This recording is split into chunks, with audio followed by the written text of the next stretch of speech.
Welcome to Donmar TV News Channel. Kaya kayong dalawa, Agot, Isidro, o tsaka ito namang batang-batang kababayan natin si Ed Chungdi, na nagbigay na naman ng kanilang mga pahayag. Dismayado raw sila. Bakit naman daw itong si Presidente sasabihin na hindi niya papayagan na mag-operate kahit na may prangkisa? Mahilig din itong dalawang itong pumasok. Ano ba kayo? Tatakbo ba kayo? Takbo ba kayo ng congressman? Takbo ba kayo ng konsehal o barangay kapitan? Hindi niyo pa nga alam kung anong punot dulo basta kayo pumapasok. Papakinggan niyo muna. Know your facts. Research bago kayo magsalita. Hindi ba sinabi na nga ho natin nun? Ever since, di ba ang linya natin, hindi porket nagsalita si Presidente ng kanyang personal na hinaing sa ginawa sa kanya ng ABS-CBN. Hindi ibig sabihin,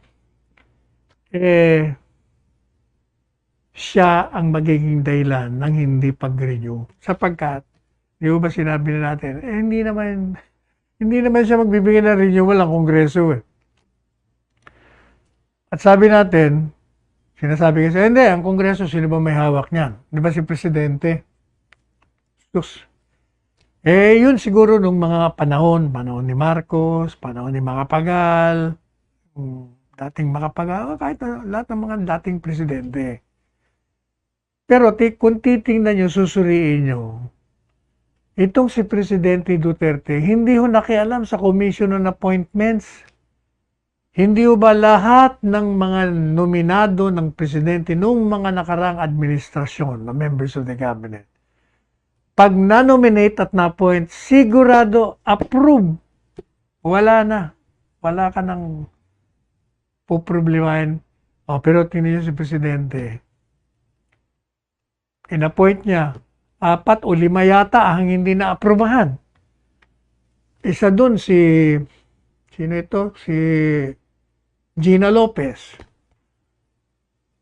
Isa pa ron yung si dating Secretary of Health. Sino ba yun? Si Ubial. And then si Secretary Yasay dati, yung nasirang classmate ko. Meron pa. Si Tagiwalo, 4 na. Meron pang isa pang kaliwa, si Mariano. Sige, paano nyo sasabihin sa akin na hawak ni Presidente yung Kongreso at nakikialam siya? Kasi kung pinakialaman niya yon, ay sigurado approve yun. Hindi po ba? Hindi nga siya nakialam, pinabayaan niya, bahala kayo, sa inyo yan That's your turf, that's your territory. Edi true enough, ayun, di ba, nagkaroon ng mga investigation, lumabas doon, may mga violations. Merong mga compliance, meron din mga violation. But as I said, di ba, pinaliliwanag ko sa inyo, the compliance does not preclude prosecution from violations, subsequent violation. Yun na naman ang nangyari. Okay, hindi sila nabigyan. Hindi po ba? Sabi nung isang senador, yun daw ABS-CBN, walang tax liability. Ang problema, yung gaya nga ng sinabi natin sa inyo, yung senadora yun, yung nakakulong, yun ang sinasabi niya, ikaw naman, Senadora de Lima, paano mo man masasabi yan, yaong ka dyan sa laog kang kulungan, dahil mo aram, ang facts. Meron ka man bang abogado? You have to know the facts. You have to research. Kaya nga hindi ako nagsasalita. That's why, sabi ko kay Senador Bongo, can you give me certain documents where I will go over it and read? Para meron tayong basis. Hindi ba? Ganon din ang ginawa ko kay General Parlade. Hindi ba? Bumabanat. Binanatan si General Parlade. Ako naman, hindi ko naman alam kung anong exactly yung news report. So I had to read the entire news article. Nakita ko naman, wala namang masama. Hindi ba pinagtanggol din natin yung inquiry reporter. Dapat ganyan tayo. Hindi po pwede yung basta tayo, porket kalaman, banat. Hindi po pwede yun. Oo, hindi ho tayo uunlad. Walang mangyayari talaga sa atin. Para tayong mga talangka at mga, anong tawag nun? Crabs, mga alimango. Hindi po ba? Kaya kailangan tayo palaging maingat. Tandaan nyo, si Presidente,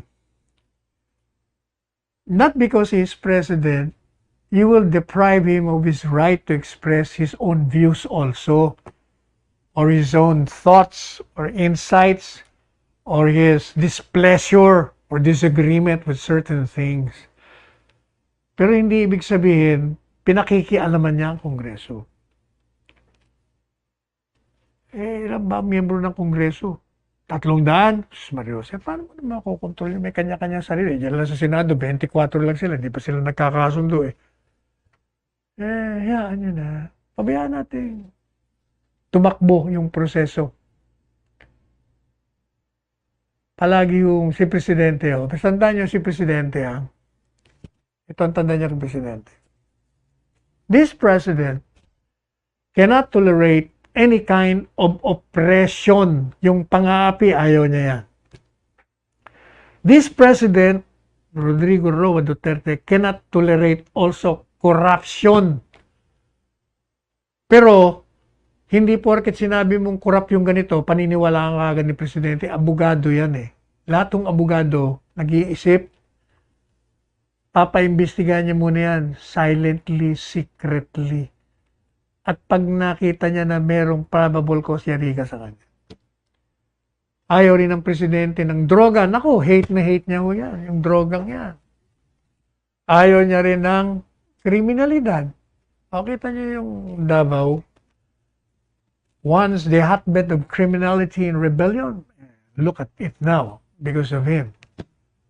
Kaya nga naging presidente yan eh. Yun ang kanyang naging modelo.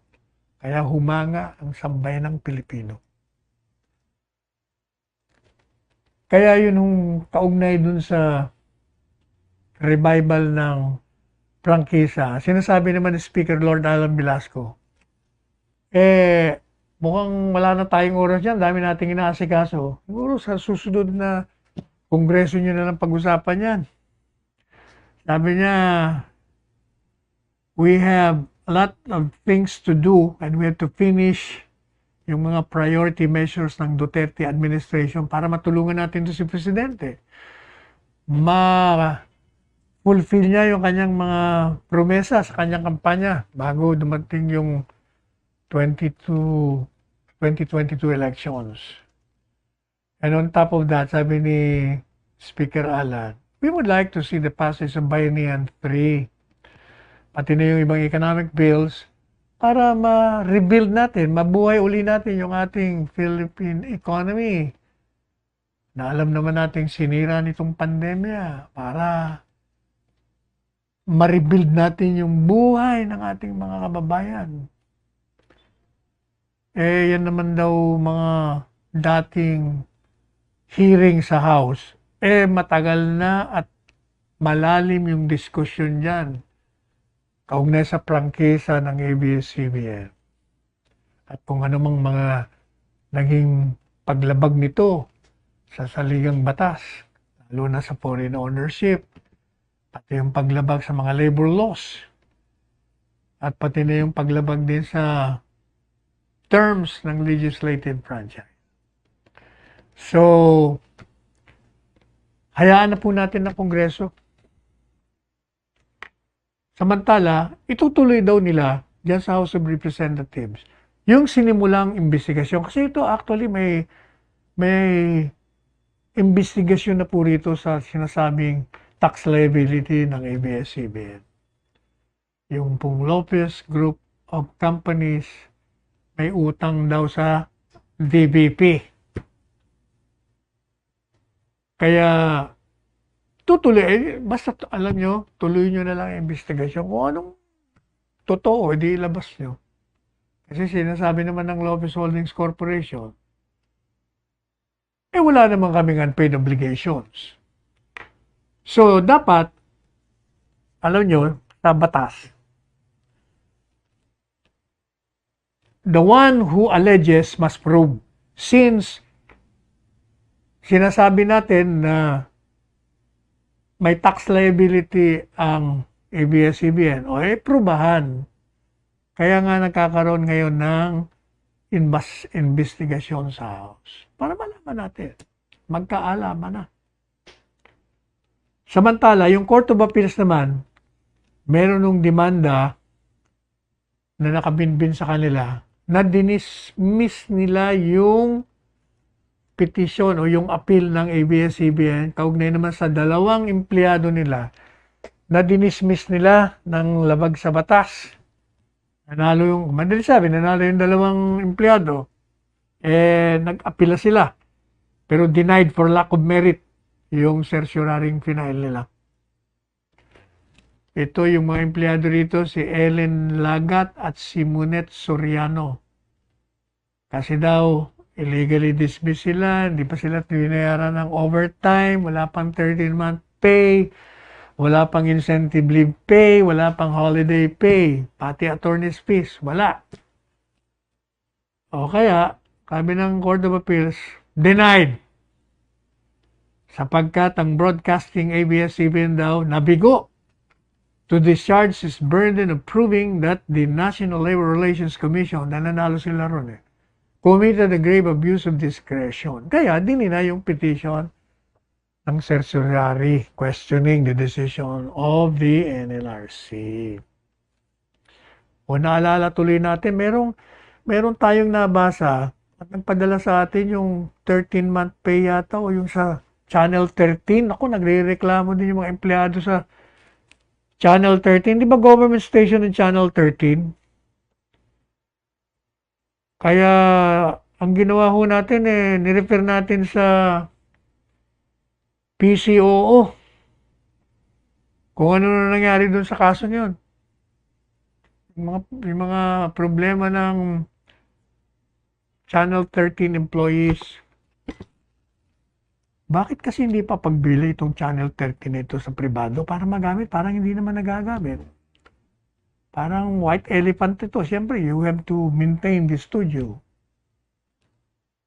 You have to pay the employees. Kung nalulugi, ibenta na lang natin. Hindi po ba? Nasasayang lang. Anyway, dito naman sa ang editorial ng Philippine Star, kailangan daw magtagumpay tayo sa pagkuha ng mga puso at isipan ng mga kababayan natin para manalo tayo laban sa armadong rebelyon. Tama naman siya doon. Wala namang mali doon sa sinabi niya. Kaya lang, binabatikos niya nga itong si General Parlade. Dahil palagi daw itong under 5 for red baiting. Alam niyo si General Parlade, faithful siya sa trabaho niya. Once lang naman siya nag-overboard, yung binabanggit natin kanina tungkol sa news writing na straight. Pero binanata niya at trinete niya ng demanda. Pero nag-apologize naman siya. So, tapos na ho yun. Kaya, outside of that, lahat ng mga ginagawa ni General Parlade naman, sangayon tayo. Kailangan talagang masigasig yung paglaban natin sa mga armadong rebelyon. Hindi pa pwedeng mananahimik tayo, pati na yung mga kaalyado nila. Kaya ini-expose yan ni General Parlade.